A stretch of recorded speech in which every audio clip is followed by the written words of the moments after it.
হায়াত এবং মৌতের মালিককে। হায়রে ও যাত্রাপুরের বাবা, এই মেয়েটাকে মাইরা যাইয়া নবীর সাহাবীর কাছে গিয়ে দাঁড়ায় গেল, যাইয়া ডাক দিয়ে বলে, ইবনে আব্বাস, আমি একটা মেয়েকে বিয়ের প্রস্তাব দিয়েছি, মেয়েটা বিয়ের প্রস্তাবের মধ্যে রাজি হই নাই। আরেকটা ছেলে মেয়েটারে আমার সামনে বিয়ের প্রস্তাব দিল, এই মেয়েটা বিয়ের প্রস্তাবে রাজি হয়ে গেল। শুধুমাত্র রাজি নয়, এই মেয়েটার সঙ্গে ছেলেটার বিয়ে হয়ে গেল। ইবনে আব্বাস, মেয়েটা যখন আমার প্রস্তাবে রাজি হয় নাই, আমি আমার নিজের হাত দিয়া মেয়েটারে মাইরা ফেলাইছি। এবার ডাক দিয়ে বলে, হুজুর, আমি যেই গুনাহ করেছি গো, আমি যেই অন্যায় করেছি, আমার গুনাহ আল্লাহ মাফ করবনি, এই গুনার ক্ষমা আল্লাহর কাছে আসেনি। ও যাত্রাপুরের ভাই রে, টাকা পয়সা লেনদেন নিয়া ইদানিং দেখবেন রাজনীতি লইয়া একজন আর একজনের প্রতিহিংসার বশবর্তী হইয়া মামলা দিতেছে, খুন কইরা ফলাইতেছে, গুম কইরা ফলাইতেছে। জীবনে যদি আপনি মানুষের মতো মানুষ হতে চান, জীবনে কোনো মানুষকে হত্যা করবেন না, কারণ একটা মানুষ যখন একটা মানুষকে হত্যা করে, সে যেন সারা পৃথিবীর মানুষকে হত্যা করলো। জীবনে কাউকে হত্যা করবেন না। হত্যা করলে একটা কথা মনে রাখবেন, আপনি যদি কারো বাইকে মাইরা ফেলেন, আপনি যতই জরিমানা দেন না কেন, কোর্টের মধ্যে সমাধান করেন না কেন, সামাজিক ভাবে যতই সমাধান করেন না কেন, কিন্তু ওই সন্তানটার, ওই ছেলেটার যদি সন্তান থাকে, যারে মারছেন তার যদি ভাই থাকে, জিন্দিগি তো আপনাকে ক্ষমা করবে না। কথা বলেন ঠিক কিনা? আপনাকে যতবার দেখবে সে ততবার আপনাকে লানত দিবে। কথা বলেন ঠিক কিনা? তার সন্তান আপনাকে যতবার দেখবে ততবার আপনাকে লানত দিবে। এই জন্য জুলুম করে কেউ টিকে থাকতে পারে না রে। এবার ছেলেটা ডাক দিয়ে কে, হুজুর, আমি যে মেয়েটারে মাইরা ফেলাইছি, আমার কোনো ক্ষমা আসেনি গো। আমার নবীর সাহাবী ডাক দিয়া কয়ে, পাগল, আমি তোমার কাছে জানতে চাই তোমার আম্মা জিন্দা আসেনি? ছেলেটা ডাক দিয়ে বলে, আমার আম্মা জিন্দা নাই। এবার আমার নবীর সাহাবী ডাক দিয়া কয়, তাইলে তুমি আল্লাহর কাছে তওবা করো, আল্লাহর কাছে গুনাহ মাফ চাও। আল্লাহর কাছে গুনাহ মাফ চাইলে আল্লাহ এমন আছে তোমার প্রতি সদয় হতে পারে।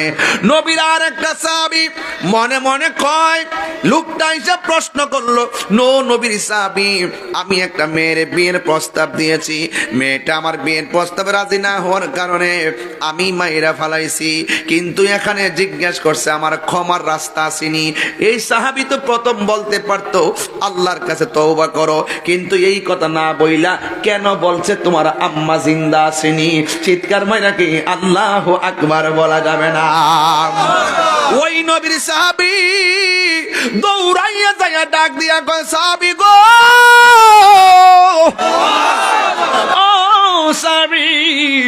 আপনি ছেলেটারে প্রথমই তো বলতে পারতেন তুমি যে গুনাহ করেছো আল্লাহর কাছে ক্ষমা চাও।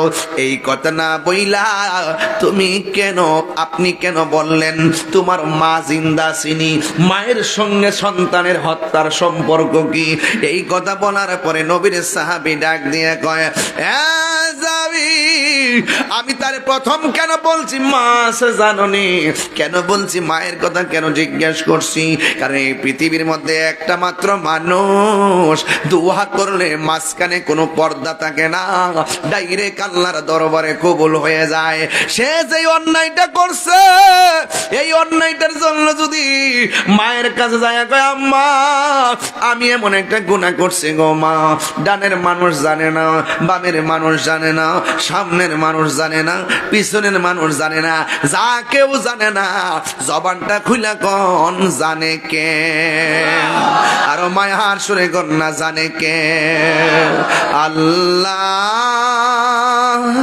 ও গো আল্লাহ, ক্ষমা করে দাও, মাফ করে দাও, বললেন ক্ষমা করে দাও।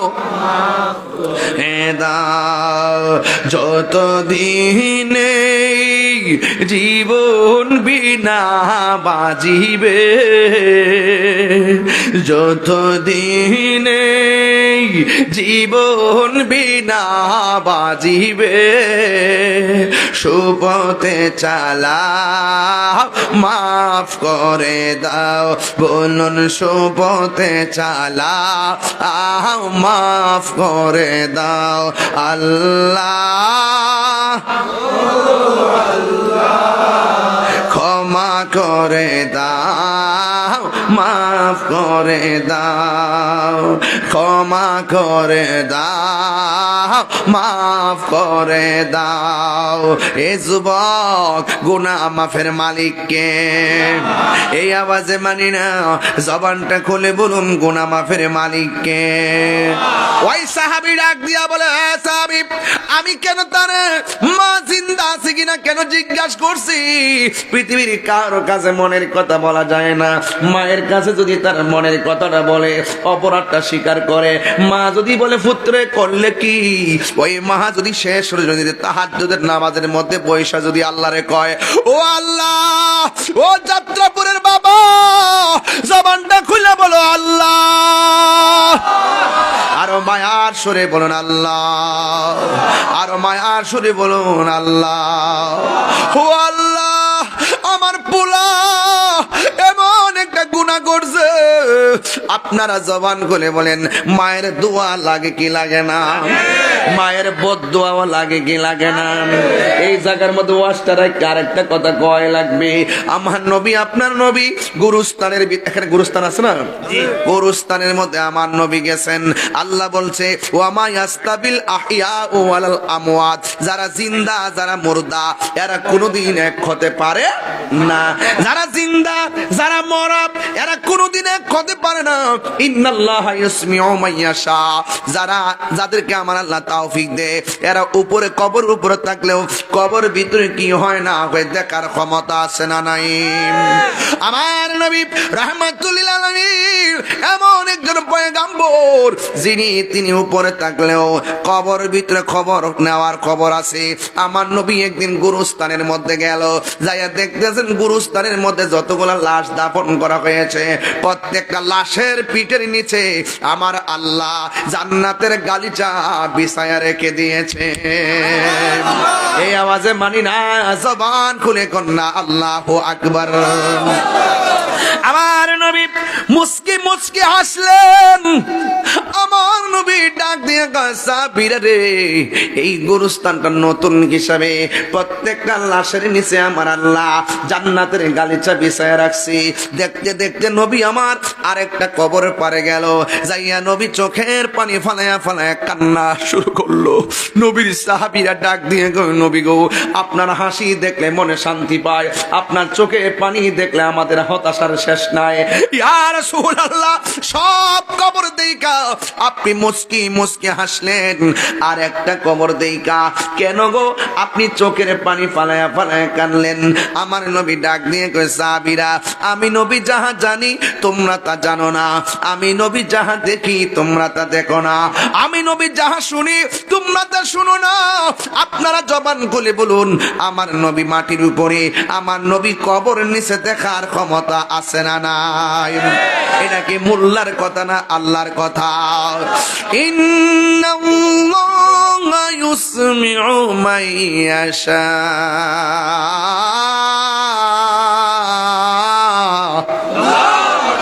নিশ্চয় আমার আল্লাহ রাব্বুল আলামিন কাউকে কাউকে কবর আযাব দেওয়ার সুযোগ দেয়, যেমন আমার নবী সব কিছু দেখতেন। দেইকা ডাক দিয়া কয়, সাহাবীরা, আমি কেন হাসছি তোমাদেরকে বলেছি, কিন্তু কেন কান্না করি তোমাদেরকে এখন বলা যাবে না। তাড়াতাড়ি বাজারের মধ্যে যাও, বাজারের মধ্যে যায় সুন্দর করে মাইকিং করে দাও যে এই গুরুস্থানের মধ্যে কার কার আপনজনের লাশ শুয়ানো হয়েছে। এই যাত্রাপুরের মানুষ, গুরুস্থানের ভিতরে আজ থেকে প্রায় 20 বছর আগে আপনার দাদারে শোয়াই দিয়েছেন, দাদার কবর ভাঙ্গা পড়ে রইছে, কবরটা বিলীন হয়ে গেছে, এখন আর আগের কবর খুঁজে পাওয়া যায় না। মা কবরে শুয়ে আছে, মার কবরের পারে আমরা যাইতে পারি না, দাদি কবরে শুয়ে আছে, দাদির কবরের পারে যেতে পারি না, নানা নানি পড়ে আছে, নানা নানির কবরে যাইতে পারি না। আমার নবী আপনার নবী রাগ দিয়ে কয়, ও সাহাবীরা বাজারের মধ্যে যাও, বাজারের মধ্যে যাই একটা এলান করে দিবা, এই গুরুস্থানের ভিতরে কার কার আপনজনদের লাশ দাফন করা হয়েছে, সবাই যেন আপনজনদের লাশের কবরের পারে এসে দাঁড়ায়া যায়। সবাই যাইয়া এলান করে দিল, রাহমাতুল লিল আলামিন সুন্দর করে ঘোষণা করে দিলেন। নবীর ঘোষণা শুই না সবাই গুরুস্থানের মধ্যে লাইন ধরে এসে গেছে। সন্তানের পাশে মা দাঁড়ায় গেছে, সন্তানের পাশে বাবা দাঁড়ায় গেছে, মায়ের পাশে ভাই দাঁড়ায় গেছে, স্বামীর পাশে স্ত্রী দাঁড়ায় গেছে, এতিমের মতো কইরা কবর পাড়ের মধ্যে সুন্দর করে দাঁড়ায় গেছে। আর সাহাবায়ে কেরাম অপেক্ষা করতেছে। নবী আমার সব কবর দেখে হাসলেন, একটা কবর দেখে নবী কেন কাঁদলেন? এই কবরটার রহস্যটা কি? এই কবর রহস্য আমার নবী জানে কি জানে না? আমার নবী তাকায় রইছে, এই কবরের পারে কে আসে দেখতেছেন। একটা বুড়া মহিলা, লাঠি বড় করে করে হাঁটতে পারে না, কোমরটা বাঁকা। নবী আমার অর্ডার দিছে, নবীর কথা মানতে যাইয়া দৌড়াইয়া লাঠি বর কইরা গুরুস্থানের ভিতরে যখন ঢুকে গেছে, ওই মুহূর্তে সাহাবায়ে কেরাম কয়, ওই যে মহিলাটা ওই কবর পরে আসতেছে, যে এই কবরটা দেখা আমার নবী চোখের পানি ফেলে কান্না করেছেন। ইন দি মিন টাইমে মহিলাটা লাঠি বর কইরা ওই কবরের পরে যখন দাঁড়াইছে, আমার নবী আপনার নবী রহমাতুল লিল আলামিন ডাক দিয়া বলেন, ইয়া রাসূলুল্লাহ, ইয়া হাবিবাল্লাহ। ওই কবরের পরে মহিলাটা দাঁড়াইছে, সাহাবায়ে কেরাম বলে, ইয়া রাসূলুল্লাহ, ওই মহিলাটা কবরের পারে দাঁড়াইছে। আল্লাহর হাবিব মহিলাটাকে ডাক দিয়া বলে, মা মা, এই কবরের পারে আপনি দাঁড়াইছেন, আমি নবী জানতে চাই কবরের ভিতরে লাশ হয়ে কে পড়ে আছে? ওই মহিলাটা চোখের পানি ফালায়া ফালায়া কান্দা গয়, ও নবী গো, এই সন্তানটা আমার সন্তান কবরে আছে। আমার নবী কয়, মা আপনি জানেননি আপনার সন্তানটা কবরে কেমন আছে? মহিলাটা ডাক দিয়ে কয়, আল্লাহ এবং তার নবী ভালো জানে, আল্লাহ এবং তার হাবিব ভালো জানে। আমার নবী ডাক দিয়ে বলে, মা গো, ও মা, এই সন্তানটা কবরের ভিতরে জাহান্নামের বিছানার মধ্যে ছটফট করতেছে। তার কান্নার আওয়াজে মাগরিব থেকে মাশরিক, শিমাল থেকে জুনুব পর্যন্ত মানুষ এবং জিন ছাড়া সবাই তার কান্নার আওয়াজে অতিষ্ঠ হয়ে গেছে। এমন ভাবে জাহান্নামের আগুনের বিছানার মধ্যে পড়ে আছে। এই কথাটা মা শুনলেন। পৃথিবীর সব মা সন্তানের কান্নার কষ্টের কথা শুনলে চোখের পানি ফেলায়া কান্দে, কিন্তু এই বুড়া মহিলা হাতের মধ্যে লাঠি লইয়া তিনি আর কান্দে না, তিনি একটা মুচকি হাসি মারছে। সাহাবীর সামনে নবী ডাক দিয়ে কয়, মা সন্তানের কষ্ট শুই না কেন কাঁদলা না? সন্তানের কষ্টের কথা শুই না কেন গো হাসলা? তার কারণটাকে একটু মেহেরবানি করে বলো না। মহিলাটা বলে, নবী গো, নবী গো, নবী গো, নবী গো,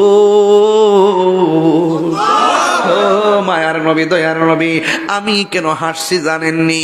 এই সন্তানটা যেদিন আমার পেটের মধ্যে কনসেপ্ট হয়েছে, সেই দিন থেকে আমার আনন্দের কোনো সীমা ছিল না।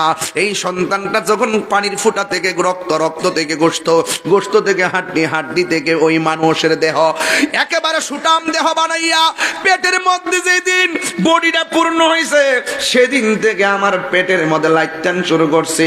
লাতি মাইরা মাইরা আমার ঘুম কাইরা নিছে।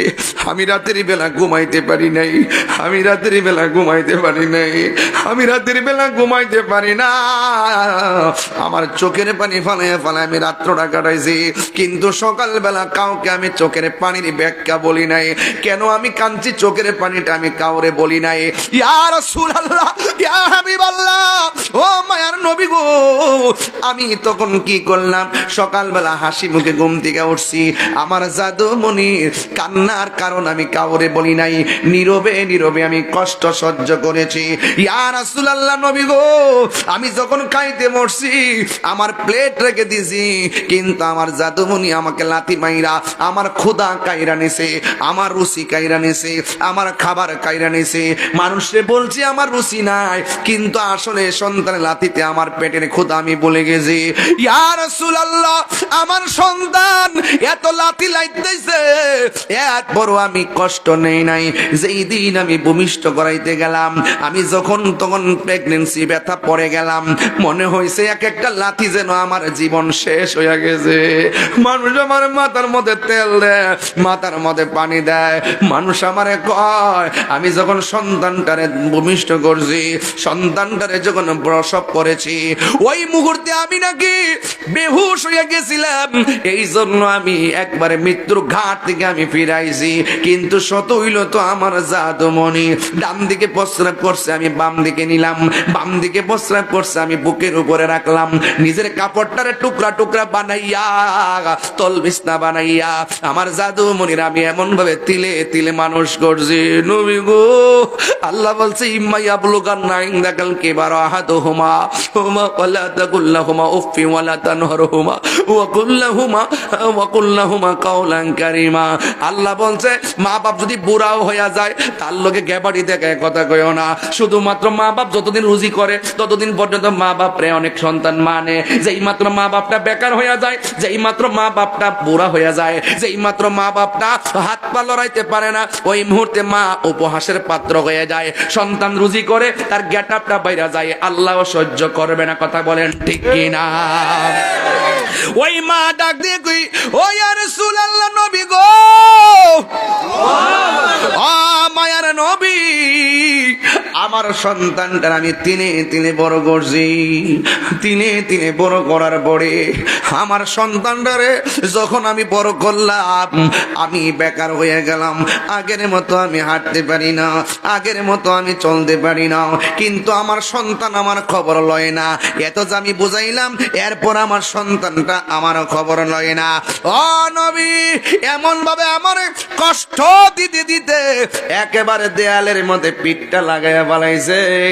মা বাপ সন্তানরে ফারতে বদদুয়া দেয় না রে, দেয়ালের মধ্যে কষ্টের স্টিম রুলার ছাপাইয়া দিলে মা বদদুয়া দেয়।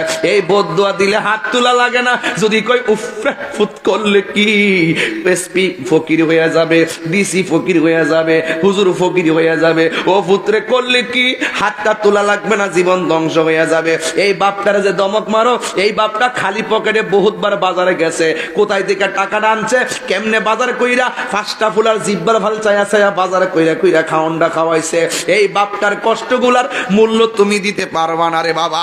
এই জন্য বাপটা এমন একটা বটগাছ, কি দিয়ে আওয়াজ বুঝাইতাম, ওই বাপটা যার চইলা গেছে সে জানে বাপারা বেতা কত। কথা বলেন ঠিক কিনা? বাবা গো, বাবা, একটু সাউন্ডটা তুলে দেন বাবা। বাবা গো, বাবা, বাবা গো, বাবা, বাবা গো, বাবা, বাবা তুমি কেমন আছো ছোট মাটির ঘরে, তোমার কথারি দই মাঝে পড়ছে বারে বারে। বাবা গো, বাবা, বাবা গো, বাবাই কত আদর কত স্নেহ তোমার কাছে পেলাম, সব কিছু হারিয়ে আজকে নিঃস্ব হয়ে গেলাম। কত আদরে কত স্নেহ তোমার কাছে পেলাম, সব কিছু হারিয়ে আজকে নিঃস্ব হয়ে গেলাম। ভালোবাসি তোমায় বাবা, আমার আদরের পোলাপান বন্ধুরা আপনারা বলেন, ভালোবাসি তোমায় বাবা, বুকটা যে যাইছি রে, তোমার কথারি দহে মাঝে পড়ছে বারে বারে, তোমার কথারি দহে মাঝে পড়ছে বারে বারে। বাবা গো বাবা, বাবা গো ও বাবা, দরজাটা খুলতে খে যাই ধোকা, মা বুঝি বলছে এলে নাকি খোকা, বুকের ভেতরটা নড়ে চড়ে উঠে, চোখ বেয়ে জল নেমে আসে, শুধু মানে শুধু মানে শুধু মানে শুধু মানে, এই সেই ঘর, এই সেই খাট, বিছানার পাশে আছে পানের বাটা, চশমাটা পড়ে আছে পাশে, শুধু মানে শুধু মায়, জানি ফিরে পাবো না হারানো তিথি, বাবা শুধু তাহিরির প্রেমে বাঁধা স্মৃতি, বুকের ভেতরটা নড়ে চড়ে ওঠে, চোখে বেয়ে জল নেমে আসে, শুধু মানে শুধু মানে শুধু মানে শুধু মানে, একটা জবানও বন্ধ রাখবেন না, চিৎকার মেরে কন্যা আল্লাহু আকবার। মা ডাক দিয়ে নবী গো, আমার পোলা যখন আমার কষ্ট দিয়েছে, আমি দুইটা হাত আল্লাহর কাছে অসহ্য হয়ে বাড়াইয়া দিয়েছি, আল্লাহ আমার পোলা আমারে কষ্ট দিছে, তুমিও তারে কবরের মধ্যে কষ্ট দিও। আমার আল্লাহ যে আমার দোয়াটা কবুল করছে, এই জন্য আমি হাসতেছি। আমার আল্লাহ যে পাগলনির দোয়াটা কবুল করছে, কথা গণ ঠিক কিনা? আমি যে বদদুয়া দিছি, আল্লাহ যে শুনছে, শূন্য যে শাস্তি দিতেছে, আল্লাহ যে আমি পাগলনির কথাটা শুনছে, আমার মতো আনন্দিত আর কেউ নাই। ও বন্ধু বন্ধু বন্ধু রে, মায়ের প্রতি সন্তানের ভালোবাসা আর উম্মতের প্রতি নবীর ভালোবাসার পার্থক্য আছে না নাই? আমার নবী তো দেখতেছে উম্মতে কাঁদতেছে, ওই মুহূর্তে আমার নবী মায়া লেগে গেছে। আমার নবী আল্লাহরে ডাক দিয়া কই, আল্লাহ ও আল্লাহ, মা বদদুয়া দিছে তুমি কবুল করছো, এই সন্তানটা যে কবরের মধ্যে আযাবে আছে, একটা মাত্র একটা বার শুধুমাত্র কবরের উপরে সামিয়ানা গুলা সরাইয়া দাও, সরাইয়া সন্তানটার কষ্টটা দেখাইয়া দাও। নবীর মতন মুস্তাজিবুদ দাওয়া পৃথিবীর কেউ নাই। নবী যদি বলে আল্লাহ দাও, আল্লাহ দেয়। নবী যদি বলে আল্লাহ ক্ষমা করো, আল্লাহ ক্ষমা করবে। নবী যেই মাত্র বলছে ও আল্লাহ তুমি কবরের দাসালি গুলা উড়াইয়া দাও, কবরটা আলোক করে দাও, মহিলাটা যেন তার সন্তানটারে দেখে। ও বন্ধু বন্ধু, এবার নবী বলতে দেরি, কবর উপরে সানিগুলা সরে গেছে। মা তাকাইয়া দেখে সন্তানটা কবরের ভিতরে একটা সিল্লি মারে রে, এমন ভাবে চিৎকার মারে, এই কান্নার আওয়াজটা মার কানের মধ্যে আসতে দেরি, ওই মা হাজার জন্মের ব্যথা বইলা আমার আল্লাহর একটা ডাক মারছে। জোরে জোরে কি আল্লাহু আকবার বলা যাবে না? আর মহিলাটা ডাক দিয়ে কি, আল্লাহ আমার জাদুমণি আমারে কষ্ট দিছে, আমি সহ্য করতে না পাইরা বদদুয়া দিছি, তুমি কবুল কইরা যে এমন ভাবে তারে শাস্তি দিবা আমি জীবনেও কল্পনা করি নাই। আমার জাদুমণিরে যে এমন ভাবে তুমি কষ্ট দিবা আমি ভাবি নাই। ও আল্লাহ, আমার সন্তানটারে তুমি মাফ কইরা দাও। আমি যেই কথাটা বুঝাইতাম চাইছিলাম আপনাদেরকে, যে পৃথিবীতে যত সন্তান মারে কষ্ট দেখ না কেন, সন্তান যদি মার পায়ে ধরে বলে আম্মা গো আমি ভুল করছি আর তোমার কষ্ট দিতাম না, জনম জনম যত কষ্ট সব মা দুঃখিনী সেকেন্ডে ভুলে যায়। কেন জানেননি? কারণ হাদিসের মধ্যে মার কথা বলছে আল্লাহ রসুল 3 বার, বাবার কথা বলছে 1 বার, আর প্রতিবেশীর কথা বলছে 1 বার। মা মা মা মা মমতার চাদর। এই জন্যই আমি প্রায় মাহফিলে বলি মা গো তোমার মতো লই না কেহ, আমায় কোলে টানি মাগো তো লই না কেহ, আমায় কোলে টানি, আঁচল দিয়ে মোচে না কে, আঁচল দিয়ে মোচে না কেউ আমার চোখের পানি, হায়রে মা জননী আমার।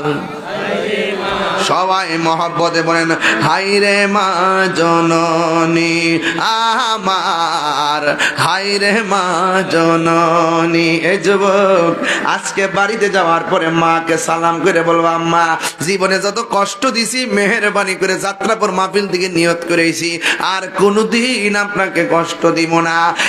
যুবক বাড়িতে যাইয়া ফজর আজানটা হওয়ার পর মোবাইল চালায় চালায় ঘুমাইও না, ফজরের নামাজটা পড়া ঘুমাইয়া যাইবা, চলন্ত পথে থাকলে গাড়ির মধ্যে নামাজটা পড়া ফেলাইবা, নামাজ জন্মা গেলে ঘরের মধ্যে যাইয়া নামাজগুলো ঠিক মতো পড়া ফেলাইবা।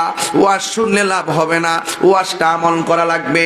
কেউ যদি কোরআনের বিরুদ্ধে কথা বলে, কেউ যদি নবীর বিরুদ্ধে কথা বলে, আর আপনি যদি চুপ কইরা ঘরের মধ্যে বসে থাকেন, আপনি হবেন বোবা শয়তান। আপনাকে প্রতিবাদ করতে হবে, এটার নাম হলো ঈমান। ঠিক কিনা? হাত তোলা বলো, ঠিক কিনা বলো।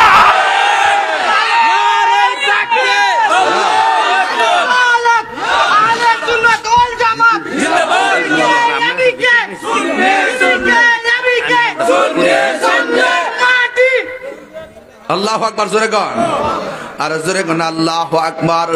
একটু মহব্বতে মায়ার সুরে বলেন এই দেশের ভিতরে যারা নবীর বিরুদ্ধে কথা বলবে আমরা তাদের সঙ্গে জিহাদ করতে রাজি আছি না নাই? আরে হাত দিলে বলো আছি না নাই? হকের জন্য জীবন দিতে প্রস্তুত আছি না নাই? আমি দায়িত্বহীন কণ্ঠে পরিষ্কার ভাষায় বলতে চাই, আপনারা অনেকে শুনেছেন আমার বিরুদ্ধে মামলা করা হয়েছে। শুধু আমার বিরুদ্ধে একা নয়, আমাদের আখাউড়া এবং বিজয়নগরের প্রায় 300 লোকের উপরে সুন্নিদেরকে দেখে দেখে মামলা করা হয়েছে। তারা ঘরের মধ্যে ঘুমাতে পারছে না, তারা নিজের কাজ করতে পারছে না, পরিবারকে সময় দিতে পারছে না, দৈনন্দিন বাজার করতে পারছে না। অনর্থক যারা ষড়যন্ত্র করে এ আমাদের সুন্নিদেরকে মিথ্যা এবং হয়রানিমূলক মামলার ষড়যন্ত্র করছে। অনতি বিলম্বে এই মামলাকে প্রত্যাহার করতে হবে।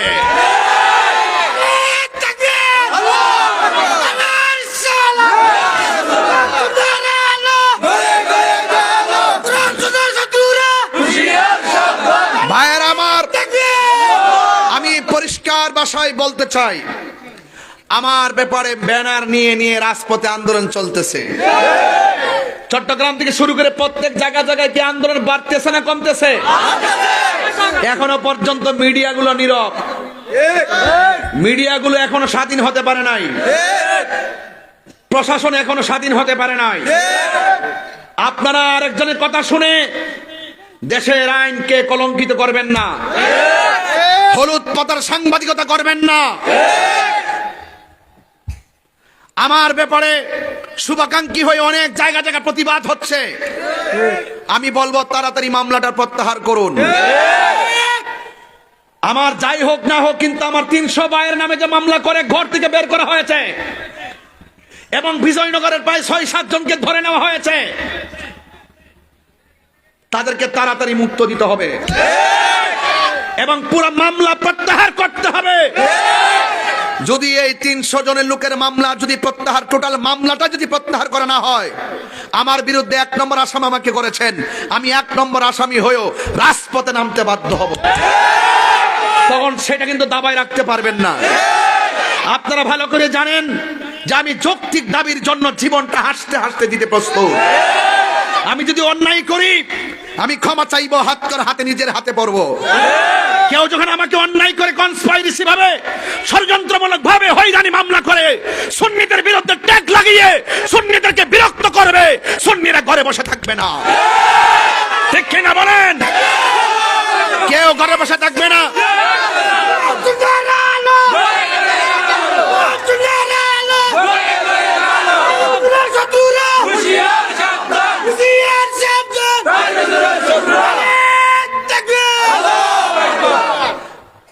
মাজার ভাঙছে, কোন আসামি কি ধরছে? মাজারে আগুন লাগাইছে, কোন আসামি ধরছে? আল্লাহর ঘর মসজিদে আগুন দিয়ে পুরাইছে, আসামি ধরছে? গরু টরু যা সব চুরি করে নিয়ে গেছে, আসামি ধরছে? কেবা কারা গাড়ি ভাঙছে, কেবা কারা ঢিল মারছে, হ্যাঁ প্রশাসনের উপরে ঢিল পড়ছে, আমি নিজে মর্মাহত। এটা দুঃখজনক, কিন্তু তদন্ত করে প্রকৃত অপরাধীকে শাস্তি দিবে। কিন্তু কাহারও কথার পাল্লাই পড়ে, কোন ধরনের প্রভাবশালীদের পাল্লাই পড়ে মনে করছেন যে একটা সুযোগ আছে, এই মুহূর্তে ঢুকাইয়া দে, এই মুহূর্তে ঢুকাইলে তাহিরিকে ঢুকাইতে পারবে, আরেকজনকে ঢুকাইতে পারবে।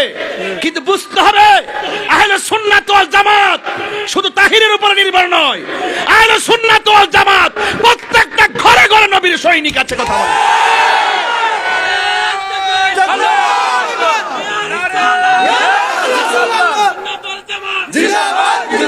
দখলদারিত্বের তাণ্ডব লীলা বন্ধ করতে হবে, মামলা বাণিজ্য বন্ধ করতে হবে। আপনি দেখেছেন গত পরশুদিন ইস্তেমার মাঠে 2 দল ইসলামপন্থী একজন আরেকজনের সাথে লাগা কতগুলো লোক মারা গেছে। আমাদের ধর্মের উপদেষ্টা একই ঘরানার লোক, তো ওনার তো উচিত ছিল অন্তত পক্ষে উভয়টা গ্রুপের সঙ্গে সমন্বয় করে একটা সমাধান করা। কথা বলেন ঠিক না বেশি? আমি মনে করি যে দায়িত্ব থাকবে, যে ক্ষমতা থাকবে তাকেই বলতে হবে, এটাই তো নিয়ম। শুধুমাত্র মত প্রকাশের নামই স্বাধীনতা নয়, দ্বিমত প্রকাশের নামও স্বাধীনতা। আপনি অন্যায় করলে অন্যায় বলতেই হবে, আমি অন্যায় করলে অন্যায় বলতেই হবে। আমি দেখলাম এতগুলো সুন্নিদের বিরুদ্ধে মামলা, এতগুলো মাজার আক্রমণ, উপদেষ্টাদের কোনো কথা নাই। আমার মনে হয় যদি এভাবে চলতে থাকে আর সুন্নিরা যদি খানকা থেকে রাজপথে বের হয়ে যায়, আর একটা প্রতি বিপ্লব হবে বাংলাদেশে। কথা বলেন ঠিক না? সুতরাং গর্জন দেওয়ার আগে, সুতরাং মাঠে নামার আগে সব সমাধান করেন। আমরা বিগত দিনে এমন কাজ করি নাই যে আমাদেরকে মামলা দিতে পারে। কথা বলেন ঠিক কিনা? আমরা কোন দলের দালালি করি নাই। আমরা দেখেছি যারা নবীর প্রেমিক, যারা নবীর আশিক, আমরা তাদেরকে ভালোবাসি। কথা বলেন ঠিক কিনা? আরো বড় করে বলেন ঠিক কিনা বলেন। আমার ভাইয়েরা, আজকে থেকে ওয়াদা করবেন সত্যের জন্য, হকের জন্য জীবন দিতে চাই কি চাই না? আরো জোরে বল, চাই কি চাই না? ভাইয়েরা আমার, আজকে এই মাহফিল এমনও হতে পারে কাহারও জন্য জীবনের শেষ মাহফিল। কথা বলেন, মনে থাকবে সুন্নিরা এক থাকবেন, সবাই ঐক্যবদ্ধ থাকবেন। শুধু পারি না আপনাদের কারণে, আপনারা যেভাবে ওয়াজে আসেন রাজপথে পাওয়া যায় না। আপনারা কোনো না কোনো দলে ঢুকে যান, কোনো না কোনো দলে আর ঢুকবেন না, সুন্নি দলে থাকবেন। সুন্নির প্রার্থী যে হবে তার পাশে থাকবেন। আমরা সুন্নি যখন এক হয়ে যাব, তখন বাংলাদেশের সবাই আমাদের পা ধরতে বাধ্য হবে। শুধু পারি না আপনাদের কারণে আপনারা সিদ্ধান্ত নিতে পারেন না, কোনো না কোনো দলে ঢুকে যান, এগুলো বন্ধ করেন। এতগুলো মাজার, ওলি আল্লাহর মাজার আক্রমণ করলে ওলি আল্লাহকে শুধু আমার বাপের একলা? আপনার গায়ে কি লাগে না? তা আপনি কি বুঝেন না যে এটা একটা ষড়যন্ত্র চলতেছে? বুঝেন না এগুলো? এগুলো বুঝতে চলবেন। আল্লাহ যেন আমাদের সকলকে নবীর পক্ষে থাকার তৌফিক দান করে। আমিন কোন? আরো জোরে কোন আমিন? আরো বড় করে আমিন। একটু জিকির করব। জিকির হবে কার? আল্লাহ। আরো বড় করে আল্লাহ, আরো বড় করে জিকির আল্লাহর করব ইনশাআল্লাহ। একটু মহব্বতে, প্রাঞ্জল ভাষায় একটু মহব্বতে জিকির